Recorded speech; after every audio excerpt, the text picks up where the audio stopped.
Nagbabalik tayo sa ikalawang yugto ng ating online views update na tatlong noontime show dito sa ating bansa, ang Tape Incorporated, ang Eat Bulaga, at ang Eat Showtime.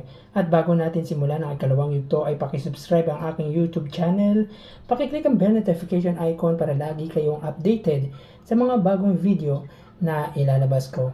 So mga kaparokya, apparently, Willie Revillame is on the side of Tito Vic and Joey sa usapin kung sino ang tunay na nagmamay-ari ng Eat Bulaga. Sa Wawa Win Live nito ay pabiro niyang kinanta yung theme song ng Eat Bulaga na tila pang-aasar sa Tape Incorporated or sa Halos Host Brother. Aniya mula Apari, naging Batanes at buong mundo na ngayon, at dati pa daw di sila sumisweldo. Tila patama ito sa mga Halos Host family na kaibigan din ng comedian host na si Willie Revillame. At tama naman si Kuya Will about that kasi 1979 nang sinimulan ng Tito Vic and Joey ang Eat Bulaga, at ang nag-coin nito ay si Henyo Master Joey De Leon. Ang Tape Incorporated naman ay pumasok sa Eat Bulaga noong 1981.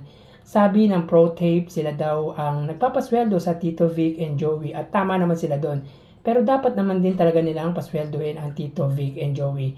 Hindi naman makikilala ang Eat Bulaga kundi dahil sa tatlong iconic trio. Sila nagpakahirap at nagtaguyod para maging successful ang Eat Bulaga. Yet, hindi ang halusos ang nagmamaneho ng sasakyan kundi si Antonio Toviero o mas kilala sa tawag ng Mr. T na kaibigang tunay ng Tito Vic and Joey. So tiwala lang talaga at pagkakaibigan kaya walang kontrata na pinirmahan. Para sa akin, ang Tito Vic and Joey is Eat Bulaga at ang Eat Bulaga ay Tito Vic and Joey.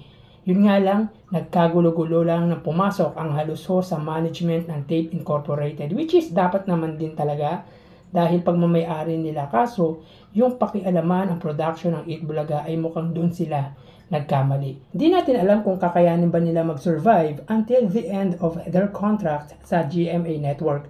As per GMA, pwedeng i-cancel ang contract in 2 reasons.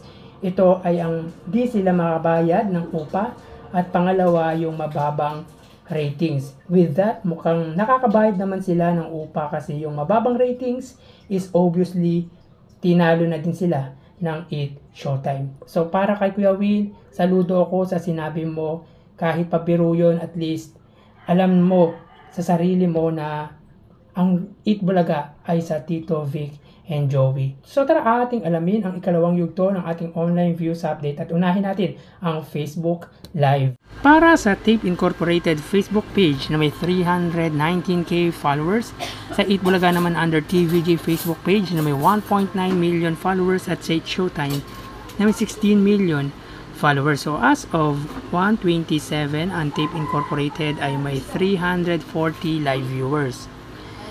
Ang Eat Bulaga naman ay may 5.1k live viewers, at ang Eat Showtime ay may 6k live viewers. So click po natin.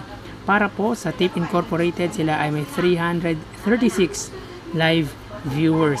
Ang Eat Bulaga naman ay may 5.1k live viewers, at ang Eat Showtime ay may 6k live viewers. So dito sa Facebook Live ng tatlong noontime show, ang nanguna ay ang Eat Showtime, pumangalawa ang Eat Bulaga, at pumangatlo ang Tape Incorporated. Mapunta naman po tayo sa YouTube channel ng tatlong noontime show, at unahin natin yung TV Network YouTube channel. Para po sa Tape Incorporated, under sa GMA YouTube channel may 33.8 million subscribers.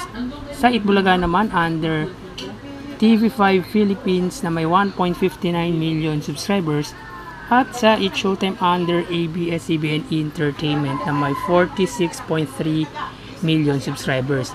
So as of 128, para po sa GMA, sila ay may 2.4k live viewers.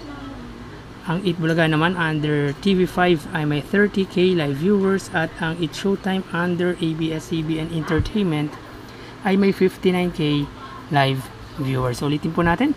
Para po sa GMA, sila ay may 2.4k live viewers. Ang TV5 naman ay may 30k live viewers, at ang ABS-CBN ay may 59k live viewers. Para dito sa TV Network YouTube channel, ang nanguna ay ang ABS-CBN. Pumangalawa ang TV5 at pumangatlo ang GMA YouTube channel. So mapunta naman po tayo sa main YouTube channel ng Tatlong Noontime Show para po sa Tape Incorporated under Eat Bulaga YouTube channel, may 5.28 million subscribers. Sa Eat Bulaga naman under TVJ YouTube channel na may 761k live viewer, 761k subscribers, at sa It's Showtime under naman po yan sa ABS-CBN It's Showtime na may 1.95 million subscribers. So as of 1:30, ang Tape Incorporated ay may 1.4k live viewers. Ang Eat Bulaga naman ay may 30k live viewers at ang It's Showtime ay may 25k live viewers. So ulitin po natin para po sa Tape Incorporated, sila ay may 1.4k live viewers. Ang Eat Bulaga naman ay may 30k live viewers at ang It's Showtime ay may 25k live viewers. So dito po sa main YouTube channel ng Tatlong Noontime Show, ang nanguna ay ang Eat Bulaga, pumangalawa ang It's Showtime at pumangatlo ang Tape Incorporated. So yan po, lumalabas sa kanilang online viewership ng Tatlong Noontime Show. Mamaya magbabalik po tayo sa huling yugto ng ating online views update. Magpapaalam po muna ako. Thank you and God bless.